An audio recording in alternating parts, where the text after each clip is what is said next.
दोस्तों बहुत बहुत स्वागत करता हूं आप सभी का। अब जेनजी चुप नहीं बैठने वाला है। अब जेनजी अपने हक अधिकारों के लिए लड़ाई लड़ना जान चुका है। अब उसके हक अधिकार कोई छीन नहीं पाएगा। दिल्ली के जंतर मंतर पर सफल आंदोलन के बाद उत्तर प्रदेश में दिल्ली जैसा एक आंदोलन प्रदर्शन देखने को मिला है। दोस्तों बिना देर किए सबसे पहले आप ये वीडियो देखिए। ये वीडियो मैं आपको उत्तर प्रदेश के फतेहपुर की दिखा रहा हूँ। यूपी के सर्वोदय इंटर कॉलेज की ये वीडियो है। किशनपुर से ये वीडियो सामने आया है, जिसमें स्कूल के छात्र प्रदर्शन करते हुए नजर आ रहे हैं। सरकारी स्कूल कैसे होते हैं, आज ये बानगी उत्तर प्रदेश के फतेहपुर में देखने को मिली है। बाकी आप लोग भी जानते हैं कि हमारे देश के सरकारी स्कूलों में कितनी अच्छी व्यवस्थाएं होती हैं। यहाँ देखिए बड़ी संख्या में छात्रों ने उतरकर आंदोलन किया है। विद्यालय में, सरकारी स्कूल में व्याप्त अव्यवस्थाओं के विरोध में बाबा साहेब भीमराव अंबेडकर की तस्वीर हाथों में लेकर इन लोगों ने प्रदर्शन किया और जो सरकारी स्कूल का सिस्टम है उसे दुरुस्त करने की डिमांड की है। छात्रों ने आरोप लगाया कि स्कूल में ना तो बिजली की व्यवस्था है, ना ही शुद्ध पीने का पानी है, जिससे पढ़ाई के साथ साथ उनकी दैनिक गतिविधियां भी प्रभावित हो रही हैं।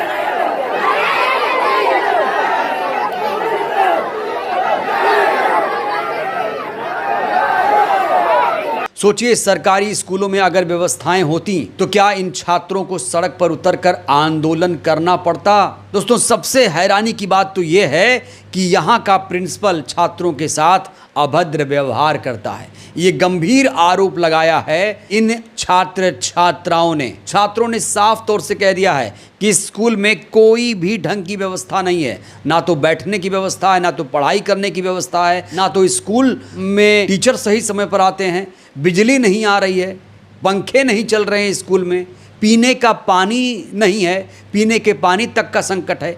इसीलिए जब इनके सब्र का बांध टूटा तब जाकर इन्होंने अपनी आवाज़ इस तरीके से बुलंद की। बच्चों की किरण मारा और शौचालय कोई सफाई नहीं, जर्जर आ रहा है स्कूल।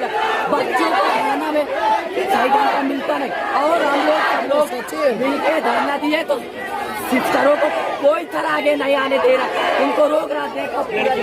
हम सब बच्चे अंदर है, बाहर आना चाहते हैं तो उनके ऊपर दबाव बना रहे हैं। सब धमकी दी जा रही है, बढ़ाना चाहते उसमें होनी चाहिए नहीं जाए। हम इसके पहले गारंटी किया, अभी किया, कोई हमारी सुनाई नहीं हो। हमको फेल करने कोई बच्चा जाता है इस्तीफे करने, बिल्कुल आप पूछ सकते हो, कोई बच्चा जाता है फेल करने। तो आज इस आंदोलन प्रदर्शन की पूरे देश भर में चर्चा है। हर कोई यही कह रहा है ये जेनजी नहीं जेन अल्फा है। दोस्तों आपको बता दें कि जेनजी जो होता है वो 22-25 साल की उम्र के लोग होते हैं, 30 साल की उम्र के लोग होते हैं, लेकिन ये जेन अल्फा है। कहा जा रहा है कि ये 10वीं 12वीं के छात्र हैं। जेन जी के बाद ये जो जेन अल्फ़ा है, जो बाद में जेन जी बनेगी, ये भी अब जागरूक हो चुकी है। ये भी जानती है कि कैसे उसके हक अधिकार मिलेंगे। यहाँ पर बाबा साहेब अंबेडकर की तस्वीर लेकर ये लोग आंदोलन प्रदर्शन कर रहे थे, जिससे ये सरकार को जगा सकें। और आज सरकार को इनकी बात माननी भी पड़ी, प्रशासन को इनकी बात माननी पड़ी। फतेहपुर में अल्फा छात्रों की बड़ी जीत हो गई है। अब आश्वासन क्या मिला है कि हर क्लासरूम में 4-4 पंखे लगेंगे, एक आरओ वाटर कूलर लगेगा। सभी मांगें, इनकी सभी मांगें मान ली गई हैं। देखिए बच्चों के द्वारा जो लिखित मांगे की गई, जिसमें से बिजली, पंखा, पानी और ये नियम संबंधी विशेष समस्याएं उन्होंने इंगित की है। लिखित रूप में उनको बता दिया गया है कि प्रत्येक कमरे में हम लोग 4 पंखे लगवाने जा रहे हैं और आज रात से लेकर कल तक लग जाएंगे। वायरिंग जो है हमारी ओपन है, उसको हम लोग वायरिंग पाइप वाली कराएंगे। इसी तरीके से एमडीएम का जो मेनू है उसके अनुसार मात्रा और मेनू सुनिश्चित करा जाएगा।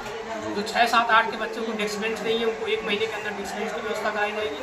पेयजल के लिए अलग एक RO और एक वाटर कूलर बच्चों के लिए उसकी व्यवस्था कराई जाएगी।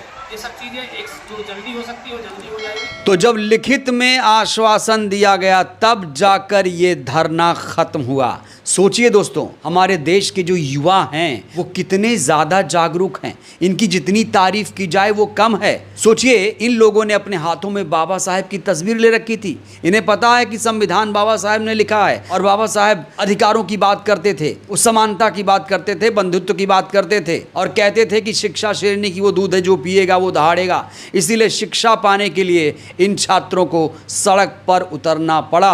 अगर इस स्कूल में अच्छी व्यवस्थाएं होती तो क्या इन छात्रों को इस तरीके से सड़क पर उतरना पड़ता? नहीं उतरना पड़ता। और अगर ये छात्र इस तरीके से प्रदर्शन नहीं करते तो क्या इनको हक अधिकार मिलता? क्या इस स्कूल में RO वाटर कूलर लगता? क्या हर क्लासरूम में पंखे लग पाते?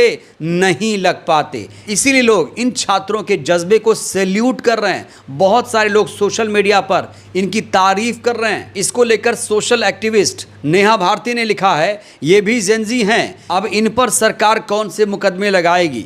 बिहार में तो AK-47 चलाया गया था, अब इन पर कौन से हथियार चलाएंगे? अब पूरा देश जाग चुका है, बीजेपी की असलियत पहचान चुका है। इस देश में अब क्रांति आने से कोई नहीं रोक सकता। अब हर स्टूडेंट्स इस भ्रष्ट सिस्टम के खिलाफ आवाज उठाएगा। हर कोई इन छात्रों के जज्बे को सलाम कर रहा है। छात्रों ने संवैधानिक तरीके से आंदोलन किया, प्रदर्शन किया, कोई हिंसा नहीं की, शांतिपूर्वक अपनी बात रखी और आखिरकार प्रशासन सरकार को इनके आगे घुटने टेकने पड़े। तो हमारे देश के सरकारी स्कूल कैसे होते हैं, फतेहपुर के स्कूल की स्थिति को देखकर समझा जा सकता है। ऐसा नहीं है कि सिर्फ फतेहपुर में ही ऐसी व्यवस्थाएं हैं। दोस्तों, देश के तमाम सरकारी स्कूलों में कहा जा रहा है ऐसी ही व्यवस्थाएं हैं। कायदे से तो सरकारों को सरकारी स्कूल पर ध्यान देना चाहिए, सरकारी अस्पतालों को ध्यान देना चाहिए, लेकिन ऐसा हो नहीं पा रहा है। और लोगों की मानसिकता जानते कैसी है? लोगों की मानसिकता यह है कि हम प्राइवेट स्कूल में पढ़ेंगे लेकिन सरकारी टीचर बनेंगे। इस मानसिकता से भी लोगों को निकलना पड़ेगा। अगर अमीरों के बच्चे सरकारी स्कूल में पढ़ेंगे, सरकारी स्कूलों को प्राथमिकता दी जाएगी तो सरकारी स्कूलों की हालत अपने आप अच्छी हो जाएगी। कहीं ना कहीं हम आप लोगों में भी कमी है कि हम अपने बच्चों को सरकारी स्कूल ना भेजकर प्राइवेट स्कूल में भेजते हैं और शायद इसीलिए सरकारें भी प्राइवेटाइजेशन को बढ़ावा देती हैं। तो अगर देश की स्थिति को ठीक करना है, देश को मजबूत करना है, देश को विकसित करना है तो सरकारी स्कूल को भी विकसित करना पड़ेगा, हाईटेक बनाना पड़ेगा, सरकारी अस्पतालों को हाईटेक बनाना पड़ेगा, तब जाकर हमारे देश का भविष्य बेहतर हो पाएगा। तो सोचिए, आज यूपी के फतेहपुर में इन छात्रों ने ऐसे ही आंदोलन प्रदर्शन नहीं किया। वो इस सिस्टम से ऊब चुके थे, तंग आ चुके थे। उन्हें लगा कि आखिरी रास्ता प्रदर्शन आंदोलन ही है, इसीलिए उन्होंने आज ये बड़ा प्रदर्शन किया और इस समय पूरे देश दुनिया में इन बच्चों की चर्चा हो रही है। बहरहाल दोस्तों, इस वीडियो में इतना ही। आप ये वीडियो कहां से देख रहे हैं? आपके इलाके में सरकारी स्कूल का हाल कैसा है? राय दीजिएगा। बहुत बहुत धन्यवाद।